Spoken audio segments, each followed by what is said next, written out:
حضرت علی نے فرمایا تھا حضرت فاطمہ کو دفن کرنے کے بعد لکل اجتماع من خلیلین فرقۃ وکل الذی قبل الممات قلیل. آج فاطمہ کو دفن کرنے کے بعد مجھ پر یہ بات کھل گئی ہے، کوئی کسی کا ساتھ نہیں دے سکتا، کوئی سدا سلامت نہیں رہ سکتے. ایسی حسین جوڑی بھی آج بکھر گئی. ایسا حسین جوڑا کوئی دنیا میں کہاں سے لائے گا؟ ایسا جمال کوئی کہاں سے لائے گا؟ ایسی جوڑی کوئی کہاں سے لائے گا؟ علی اور فاطمہ کی جوڑی کوئی دکھائے تو صحیح، کوئی نبیوں کے بعد کوئی ایسی جوڑی بنی ہو. لیکن آج یہ جوڑی ٹوٹ گئی. 24 سال کی عمر میں فاطمہ جدائی دے گئی، 24 برس کی عمر میں جدائی دے کے جا رہی. ہاں لیکن بھائی ان کا تو مرنا بھی زندگی تھا. پانی کے لیے اپنی خادمہ سے فرمایا میرے غسل کا پانی رکھو.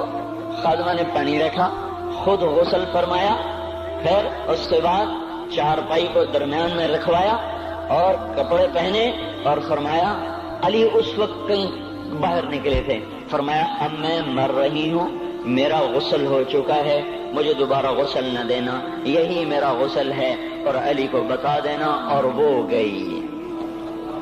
ہاں آپ نے کہا تھا حضرت فاطمہ سے میں جا رہا ہوں، وہ رونے لگی. پھر آپ نے پھر کان میں کہا نہیں تو غم نہ کر، سب سے پہلے تو ہی مجھ سے آ کے ملے گی. پھر وہ ہنسنے لگی. حضرت عائشہ رضی اللہ عنہا دیکھ رہی تھی، پہلے روئی پھر ہنسی. تو کہا یہ کیا بات ہوئی؟ کہا مجھے میرے باپ نے کہا میں جا رہا ہوں تو مجھے رونا آیا. تو پھر انہوں نے فرمایا تو غم نہ کر، سب سے پہلے تو ہی مجھ سے آ کے ملے گی. تو پھر میں خوش ہو گئی. باپ کے جانے کے صرف 6 مہینے کے بعد ابا سے ملاقات ہو گئی. تو حضرت علی فرما رہے ہیں آج دیکھو ان افتقادی فاطمہ بعد احمد دلیل علی اللہ یدوم خلیل. آؤ دیکھو میں نے انہی ہاتھوں سے محمد مصطفیٰ کو قبر میں اتارا تھا، آج انہی ہاتھوں سے میں نے فاطمہ کو اتار دیا. آج مجھ سے کہ دنیا کا دھوکہ کھل گیا ہے، مجھے پتہ چل گیا ہے کہ یہاں کوئی دوستی سلامت نہیں رہ سکتی، کوئی گھر آباد نہیں رہ سکتا. کل بیت وان طالت سلامتها یوم ستدرکہ النکباء والحباب. او میرے بھائیو، کوئی گھر کتنا آباد رہے، سلامت رہے، ایک دن آتا ہے کہ مکڑی کے جالوں کے سوا وہاں کچھ نہیں ہوتا، ہواؤں کی سنسناہٹ کے سوا وہاں کچھ نہیں ہوتا. اللہ کا واسطہ دیتا ہوں فیصلہ آباد سے دھوکہ نہ کھاؤ، اس کے بازاروں سے دھوکہ نہ کھاؤ، ہوش میں آؤ، ہم غلط جا رہے ہیں. اور میرے بھائی اگر مر کے اللہ کے پاس جانا ہے تو اس زندگی سے واپس آؤ، میں اللہ کو اس کے رسول کا واسطہ دیتا ہوں. اگر مر کے کہیں اور چلے جانا ہے، اگر مر کے اللہ کے پاس نہیں جانا، یہ اللہ کے رسول کا سامنا نہیں ہے، جو مرضی کرو. پھر ہم بھی چھوڑیں، اب ہمیں بھی کچھ سمجھاؤ. ہم کیوں بول کے گلے کی ایک رگ میں درد اتار بیٹھے، گھر چھوڑ سارا وجود ہڈیوں میں درد اتر گیا ہے. تو کچھ ہمیں بھی راستہ بتاؤ کہ یہ راستہ ہے، اس پہ موج میلہ بھی ہوگا، اللہ بھی نہیں ملے گا. آؤ ہم سب پھر ہم بھی مل کر تمہارا ساتھ دیں. ہم کیوں ایسے کھاری اٹھائے ہوئے در کی ٹھوکریں کھاتے پھر رہے ہیں میرے بھائیو؟ اور اگر ایسا کوئی راستہ نہیں ہے، اور میں بتا رہا ہوں کوئی نہیں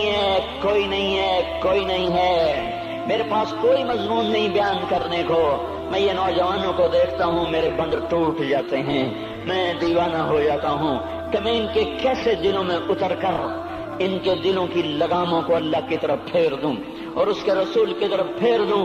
یہ جب گانے بجانے میں ڈوبتے ہیں، جب یہ رقص گاہوں کو چلتے ہیں، جب یہ تاجر غلط تولتے ہیں، اور جب یہ بینک سے قرضے لے کر لمبے نظام بناتے ہیں، پرائز بانڈ خرید کر دعائیں مانگتے ہیں اللہ میرا بانڈ نکل آئے. او میرا بھائی تجھے کیا ہو گیا؟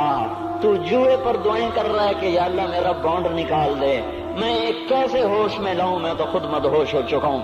میں تو صدمے جیسے آدمی کو پاگل کر دیتے ہیں، دیوانہ کر دیتے ہیں. وہ دیوانگی کی کیفیت ہے کہ کوئی سنتا ہی نہیں، کوئی مانتا ہی نہیں. 4 دن کے تھوڑی دیر کے لیے ہائے کرتے ہیں، پھر وہی ڈگر، وہی راہیں، وہی غفلت، وہی صبحیں، وہی شامیں. کہاں سے کوئی آئے گا؟ کون سی آواز آئے گی؟ کوئی قیامت کے کڑکا کو سننا چاہتے ہو؟ کیا آسمان کے دھماکے سن کے توبہ کرنا چاہتے ہو؟